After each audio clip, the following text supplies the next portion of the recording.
Bonjour, hello and welcome to your new wine video. I'm your host Julien Michel, and today we are going to be talking about corked wine, or as wine connoisseurs and wine professionals call it, the infamous cork taint. To keep things simple, I will break things down into three small chapters for you. Firstly, we will look at what exactly is cork taint and where does it come from. Secondly, we will discuss how to identify and how to smell a wine that is corked. Thirdly, I will give you a few facts, a few very important facts that you should know about corked wine. Let's go!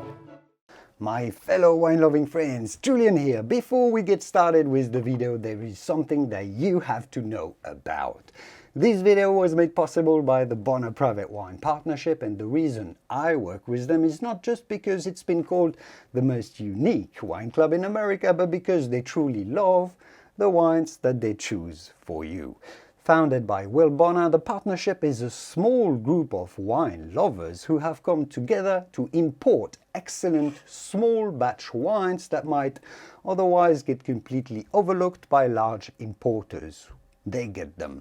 Right now you can get your hands on 3 rare extreme altitude red wines from Argentina, from some of the purest, highest vineyards in the entire world, way up in the Andes Mountains. No middlemen, no additive packed supermarket wines here, no inflated costs. Plus you'll get exclusive access to more wine education videos from me, just like the one you're about to watch, to make sure you become an educated wine connoisseur. So make sure to check out the link in the video description to see if you want to become partner in something truly special in the world of wine. But for now, back to your video.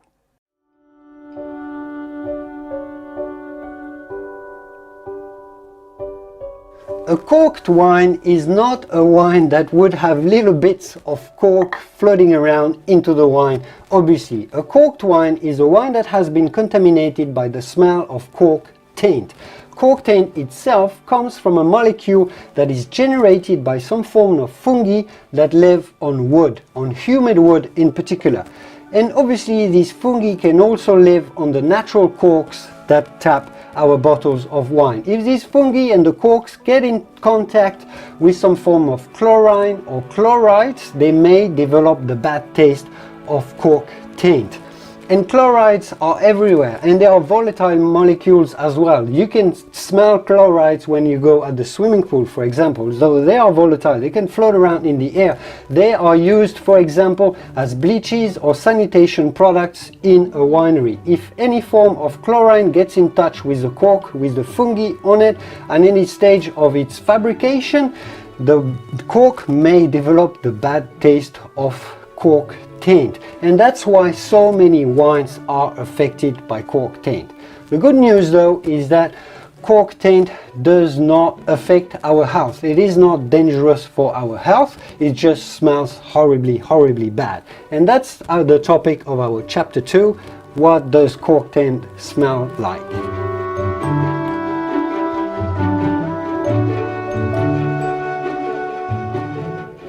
First, you have to know that the smell of cork taint is not the smell of any cork like some may think.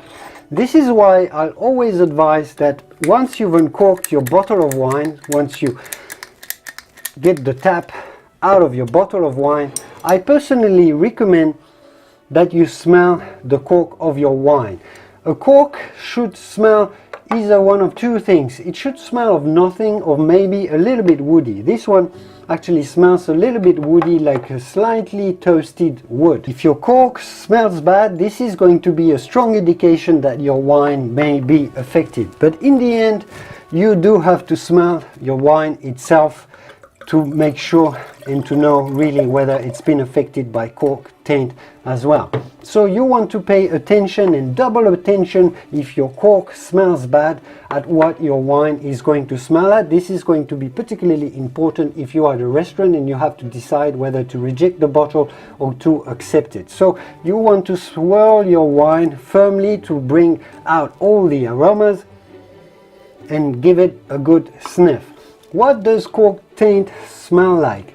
It's generally described as wet cardboard, but some have described it as musty, wet newspapers, or sometimes even wet dog. It essentially smells like fungi and it smells horribly bad. So if you can detect this into your wine, this is most likely to be a cork taint and due to the taint of cork into your wine. But you have to know, cork taint sometimes mutes the expression, the fruity, the oaky, the spicy expression of a wine, especially at a low concentration. So if you're used to a wine and you're normally used to it being extravagant and expressive and you can't recognize your wine, it may well be because it's been affected by cork taint. So if you're at a restaurant and you find your wine is shy and introvert, ask your sommelier, are you sure this wine is normal, it's at its best?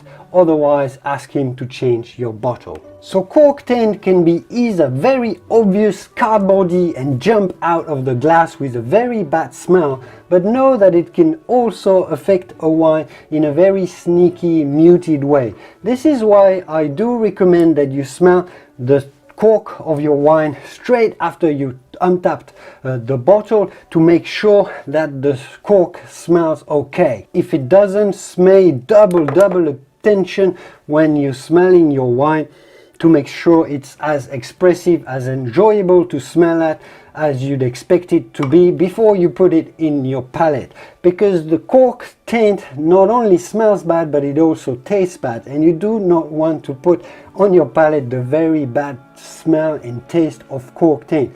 This is why you do want to pay always very close attention at smelling a wine before you taste it.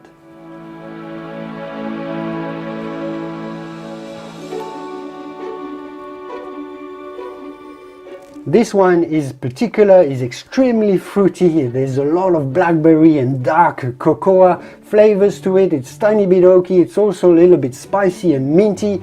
So this wine is perfectly fine. I am gonna keep that bottle and enjoy it. But let's move on to chapter number 3 and few important, interesting facts that you should know about cork taint.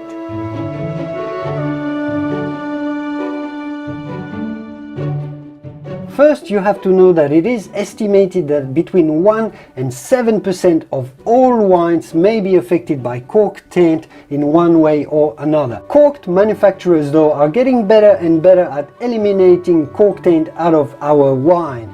But it's never going to be 100%. Why? Because cork is a natural product, so it's never going to be absolutely consistent. The only way to get a cork-free closure is going to be going for plastic corks or screw caps, and those are absolutely free of any cork contamination.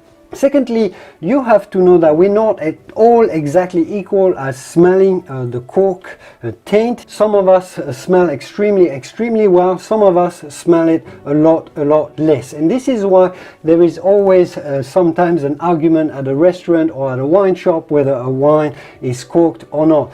The third thing that you should really know about cork taint is that it may come, a wine may be contaminated by a smelly piece of humid wood in your wine cellar. For example, the cork molecule that is responsible for cork taint may come through the cork and into your wine if your cellar is contaminated. So make sure you keep your cellar free of humid rotting wood, and don't use chloride based cleaning products into your cellar. Finally, you have to know that you can reject or return a bottle of wine if you believe it is corked at a restaurant or at a wine shop. It is your right as a consumer to return and reject and change the bottle if you judge it is corked and not to your taste.